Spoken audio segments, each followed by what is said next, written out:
السلام عليكم ورحمة الله وبركاته أعزائي طلاب الصف الثاني الإعدادي مع الدرس الثاني في الوحدة الثانية، وهنتكلم عن الملامح الحضارية لبعض الدول المستقلة في مصر، مثل الدولة الطولونية والدولة الإخشيدية والدولة الفاطمية.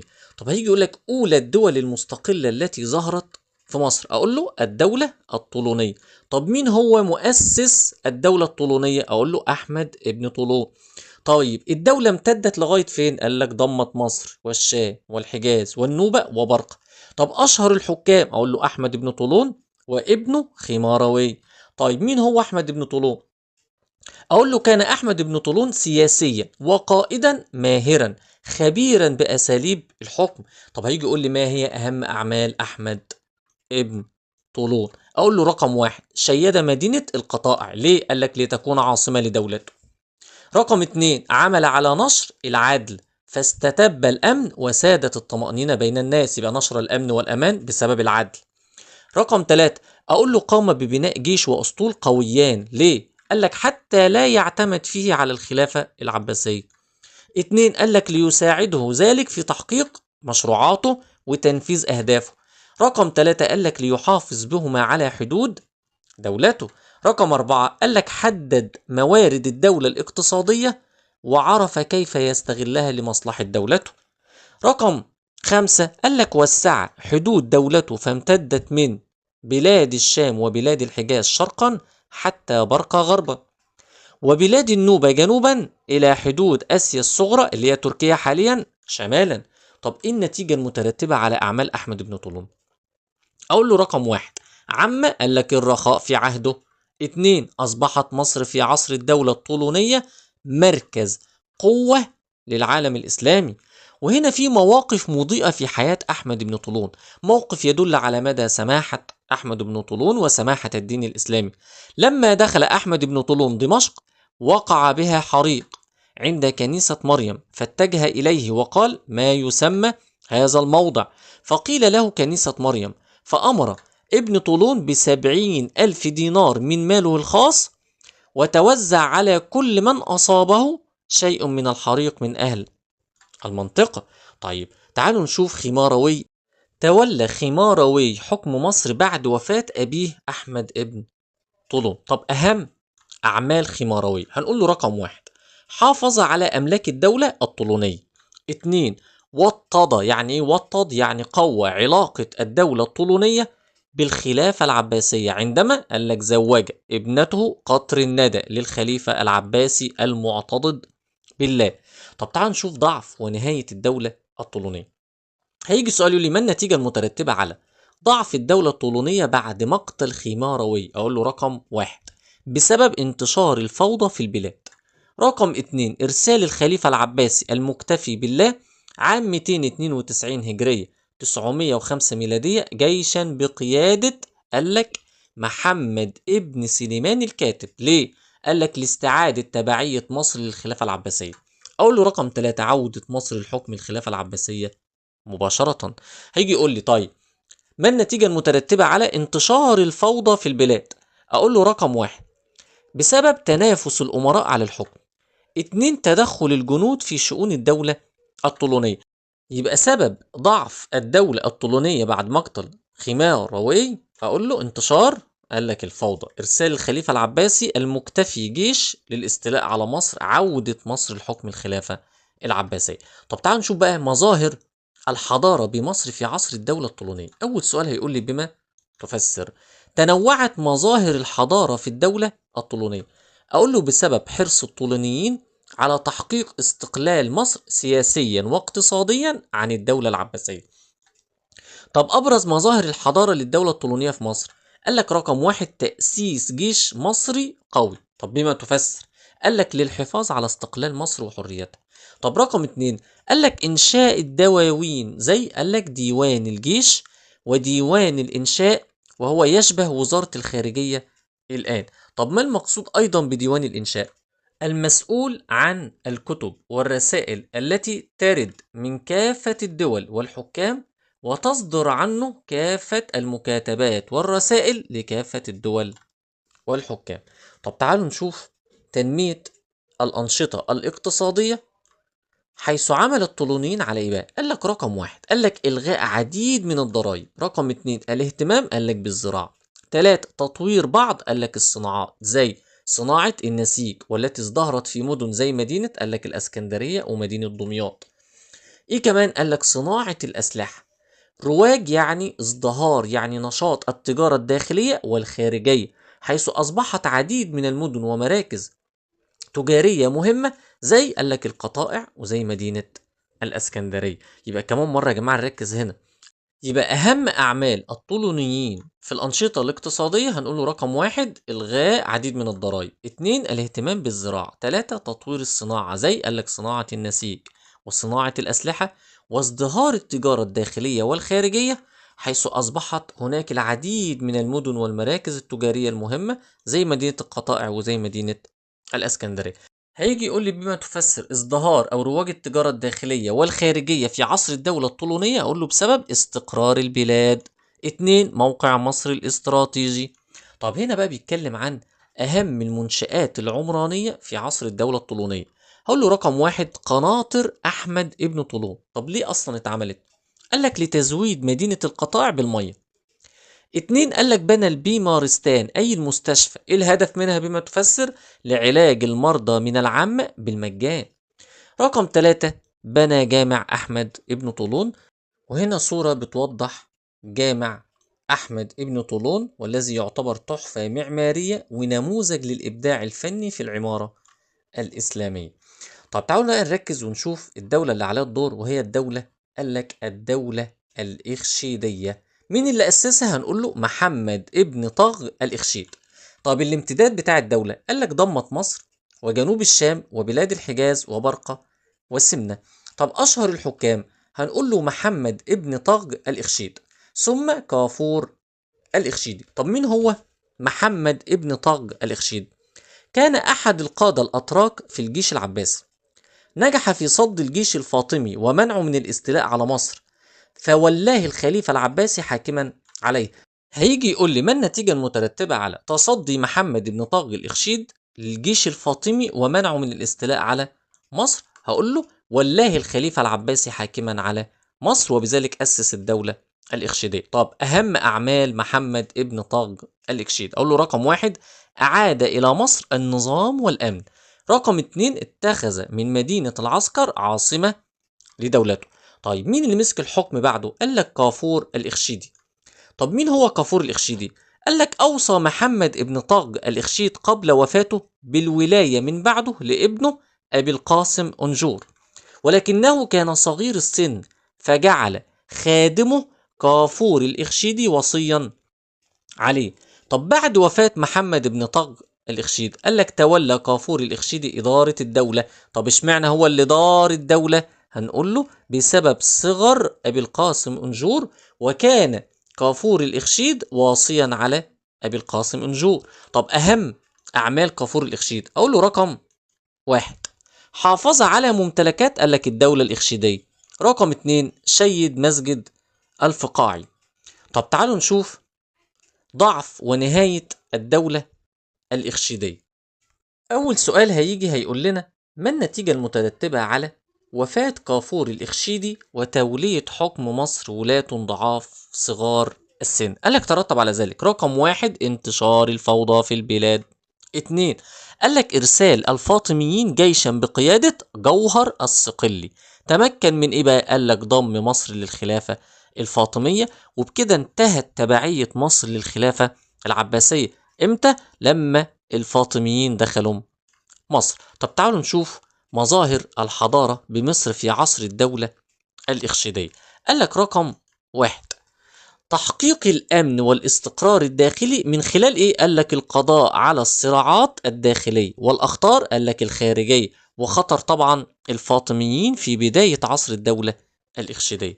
طب رقم اتنين قال لك سك دنانير تحمل اسم حاكم مصر واسم قال لك الخليفة العباسي. طب رقم ثلاثة قال لك بناء قصور وأسواق وبيمارستان يعني مستشفى، إنشاء قال لك السقايات لجلب الماء لسكان مدينة قال لك الفسطاط، تشييد مسجد قال لك الفقاعي الذي شيده كافور الإخشيدي في المقطم بالقاهرة. رقم 4 الاهتمام بالعلم وتشجيع العلماء والأدباء ومجالستهم، فقد عرف كافور الإخشيدي بحبه للعلم والعلماء ورعايته.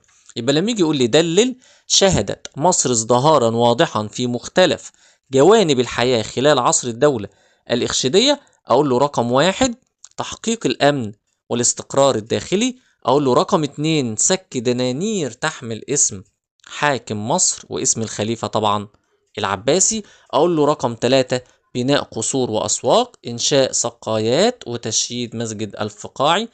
رقم 4 قال لك الاهتمام بالعلم وتشجيع العلماء والأدباء، وكان كافور الإخشيد يحب العلم والعلماء وكان بيرعاهم، وده صورة لمسجد الفقاعي. طيب تعالوا بقى نركز ونشوف الدولة اللي عليها الدور، هي الدولة طبعا قال لك الفاطمية في مصر. أول حاجة بقى لازم نعرفها، لماذا سميت الدولة الفاطمية بهذا الاسم؟ هنقول له طبعا نسبة إلى السيدة فاطمة الزهراء رضي الله عنها بنت الرسول صلى الله عليه وسلم. طب تاني حاجة قال لك الدولة الفاطمية اتأسست فين؟ هنقول له في بلاد المغرب. طب الكلام ده امتى؟ قال لك في أواخر القرن الثالث الهجري العاشر الميلادي. طب الامتداد بتاع الدولة الفاطمية قال لك وصلت إلى المغرب الأقصى والجزائر وتونس وبرقة ومصر وبلاد الحجاز وبلاد الشام. لما يجي يقول لي بما تفسر أطلق على الدولة الفاطمية هذا الاسم، أقول له نسبة إلى السيدة فاطمة الزهراء بنت الرسول صلى الله عليه وسلم. طب اتأسست فين؟ أقول له في بلاد المغرب. إمتى؟ هنقول له في أواخر القرن الثالث الهجري والعاشر الميلادي. امتدت فيه قلنا بلاد المغرب الأقصى، الجزائر، تونس، برقة، مصر، بلاد الحجاز وبلاد الشام. طب مين هو أشهر الخلفاء؟ قال لك المعز لدين الله الفاطمي. طب تعالوا نشوف أسباب اهتمام الفاطميين بفتح مصر. قال لك رقم 1 موقع مصر الجغرافي المتميز. رقم 2 قربها من بلاد قال لك الشام والحجاز. 3 وفرة ثروات مصر. يبقى لما يجي يقول لي أسباب اهتمام الفاطميين بضم مصر إلى دولتهم، أقول له رقم 1 موقع مصر قال لك الجغرافي المتميز. 2 قال لك قربها من بلاد الشام والحجاز. 3 قلنا وفرة ثروات مصر. طب تعال نشوف كل ده جعل مصر بالنسبة للفاطميين إيه؟ قال لك صالحة لإقامة دولة مستقلة تتنافس مع قال لك الخلافة العباسية. لذلك تتابعت محاولات الفاطميين للاستيلاء على مصر إلى أن جاء الخليفة المعز لدين الله الفاطمي. يبقى الخليفة اللي استولى على مصر هو المعز لدين الله الفاطمي. بعد كده هيقول لي استعدادات الدولة الفاطمية لضم مصر. أقول له بعد ما تولى الخليفة المعز لدين الله الفاطمي بدأ يستعد عشان يستولى على مصر. طب إيه الدليل؟ أقول له رقم 1 قام بتمهيد الطريق من إفريقية، إيه إفريقية اللي هي تونس حاليا، إلى مصر عن طريق 1 قال لك حفر الآبار. 2 إقامة الاستراحات. عمل إيه كمان؟ تدريب الجيش بشكل جيد عشان يستولى على مصر. طب تعالوا نشوف بقى مصر تحت حكم الدولة الفاطمية. وصلت أخبار وفاة كافور الإخشيدي عام قال لك 357 هجرية 968 ميلادية، بالإضافة إلى انتشار الفوضى في مصر في ذلك الوقت إلى الخليفة المعز لدين الله الفاطمي، والذي استغل الفرصة وأرسل قائده جوهر الصقلي على رأس الجيش إلى مصر. طب ترتب على ذلك ايه؟ قال لك رقم 1 نجاح جوهر الصقلي في الاستيلاء على مصر. 2 انتهاء تبعية مصر قال لك للخلافة العباسية. طب بقدوم الخليفة المعز لدين الله الفاطمي إلى مصر لما وصل، قال لك بعد استقرار الحكم للفاطميين في مصر كتب جوهر الصقلي للخليفة المعز لدين الله الفاطمي يدعوه لتولي أمور الحكم بنفسه في مصر، وبذلك أصبحت مصر منذ وصوله مركزا للخلافة قال لك الفاطمية. والسؤال هيجي ازاي؟ هقول لك ما النتيجة المترتبة على قدوم الخليفة المعز لدين الله الفاطمي إلى مصر وتوليه أمور الحكم بنفسه؟ هنقول له أصبحت مصر منذ وصوله مركزا للخلافة الفاطمية. طيب تعال نشوف أهم أعمال الخليفة المعز لدين الله الفاطمي. هنقول له رقم 1 اهتم بتأمين حدود دولته من قال لك الأخطار الخارجية. رقم 2 وسع حدود دولته حتى شملت بلاد الشام وبلاد الحجاز. طب الدولة الفاطمية هيجي عليها وقت وتصبح دولة ضعيفة، ولذلك ضعفت الدولة الفاطمية نتيجة إيه؟ هنقول له عدة أسباب، منها رقم 1 حدوث نزاع داخلي بين وزيرين مصريين. 2 إرسال نور الدين محمود أمير الشام جيش بقيادة أسد الدين شيركو، وكان معاه ابن أخوه صلاح الدين الأيوبي. ليه؟ قال لك لحسم النزاع. استطاع صلاح الدين الأيوبي فيما بعد إنهاء الخلافة الفاطمية في مصر. يبقى أسباب ضعف الدولة الفاطمية، أقول له رقم 1 حدوث نزاع داخلي بين وزيرين مصريين. 2 إرسال نور الدين محمود جيش بقيادة أسد الدين شيركو ومعه صلاح الدين الأيوبي عشان يحسم هذا النزاع. استطاع صلاح الدين الأيوبي إنهاء الدولة الفاطمية. يبقى اللي أسقط الدولة الفاطمية في مصر هو صلاح الدين الأيوبي. طب تعالوا نشوف مظاهر الحضارة في مصر في عصر الدولة الفاطمية. ترك الفاطميون تراثا ثقافيا زاخرا، يعني مزدهرا غنيا في مصر، شمل عديد من الآثار المعمارية والفنية، بالإضافة إلى التأثيرات الثقافية والاجتماعية التي لا تزال موجودة في مصر حتى الآن. طب تعال نشوف زي إيه. قال لك أبرز إنجازات الفاطميين في مصر بناء، قال لك مدينة القاهرة. طب جوهر الصقلي ليه بنى مدينة القاهرة؟ قال لك لتكون عاصمة لدولتهم. عمل ايه كمان؟ قال لك بناء جيش واسطول قويين، بما تفسر هنقول له لحاجتهم اليهما في فتح، قال لك بلدان جديده. 2 قال لك حمايه حدود الدوله. 3 نشر الامن والامان. طيب عمل ايه كمان؟ قال لك بناء المساجد وتشييد المدارس والاهتمام، قال لك بالعلم والعلماء. طب ايه الدليل على الكلام ده؟ قال لك بنوا مساجد واتخذوها مركزا لنشر، قال لك العلم والثقافه، مثل جامع الازهر الشريف. شيدوا المدارس والمكتبات العامة، مثل قال لك المدرسة الحافظية بالاسكندرية. اهتموا بالعلم والعلماء. طب ايه اللي ترتب على ذلك؟ قال لك اصبحت مصر عبارة عن جامعة علمية وفكرية وأدبية كبرى، أخذ عنها قال لك الكثير من علماء الشرق والغرب. يبقى هم عملوا إيه في مصر؟ بناء مدينة قلنا القاهرة. ليه؟ قال لك لتكون عاصمة لدولتهم. طب ليه عملوا جيش وأسطول قوي؟ قال لك عشان يحموا حدود الدولة، نشر الأمن والأمان، عشان يفتحوا بلاد جديدة. طب هيجي يقول لي ليه بنوا مساجد؟ هنقول له لتكون مركز لنشر العلم والثقافة. طب ايه النتيجة المترتبة عن انهم اهتموا بالعلم والعلماء؟ اصبحت مصر عبارة عن جامعة علمية وفكرية وأدبية. بدأ كثيرا من العلماء في الشرق والغرب يأتوا عشان يستفادوا من هذه الجامعة. طب ايه كمان؟ قال لك الاحتفال بالأعياد والمناسبات الدينية. ازاي؟ قال لك حرص الفاطميون أثناء احتفالاتهم على نشر مظاهر البهجة والفرح بين الشعب المصري. طب إيه الدليل؟ قال لك رقم 1 تزيين الشوارع. 2 توزيع الحلوى والطعام على الفقراء. 3 إقامة المواكب الرسمية للخليفة وكبار رجال الدولة. طيب عملوا إيه كمان؟ قال لك سك عملة جديدة للبلاد، وكانت باسم قال لك الخليفة الفاطمي. عملوا إيه كمان يا جماعة؟ قال لك تنشيط حركة التجارة مع البلاد، قال لك الآسيوية والأوروبية. طب إيه الدليل على الكلام ده؟ قال لك حيث كانت لمصر علاقات تجارية مع عديد من الدول، وكانت مدينة الأسكندرية من المراكز الرئيسية للتجارة، فتنتقل منها قال لك البضائع الآسيوية إلى أوروبا، وترد إليها السفن الأوروبية محملة قال لك بالسلع والخامات اللازمة للصناعات المصرية. بالإضافة إلى ذلك قاموا بزراعة أشجار. إيه كمان؟ قال لك زراعة أشجار الغابات. طب ليه؟ قال لك للحصول على الأخشاب اللازمة لبناء قال لك الأسطول الحربي والمراكب التجارية. هنا في ملحوظة لازم نعرفها، إن الفاطميون كانوا بيعاملوا الفلاحين معاملة قائمة على التسامح والرعاية، ودي صورة بتوضح لنا جامع الأزهر الشريف. وهنا في معلومة برضو مهمة، إن الخليفة المعز لدين الله الفاطمي أنشأ دار الكسوة لتفصيل الثياب لموظفي الدولة، وأيضا ثياب الأمراء والوزراء والأشراف. كما كانت كسوة الكعبة تنسج بالقاهرة، وترسل سنويا في موكب ضخم إلى الحجاز قبل موسم الحج. وبكده احنا خلصنا، واشوفكم على خير، والسلام عليكم ورحمة الله وبركاته.